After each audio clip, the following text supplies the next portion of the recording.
মাথার ঘাম পায়ে ফেলে সকলে তরে করি কাজ। সবার আশিস মাথায় নিয়ে বিজেপিতে যোগ দিলাম।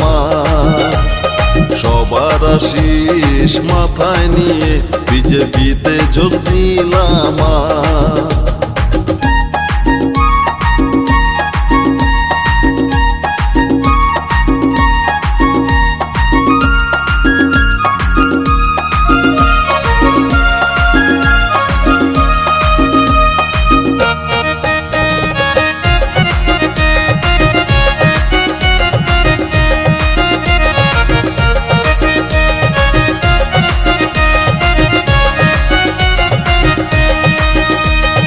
বিশ্বজিৎ ঘোষ নামটি আমার বাড়ি আর পাড়া, নদিয়া জেলার ছেলে আমি, থানা নাকাশি পাড়া রে, থানা নাকাশি পাড়া।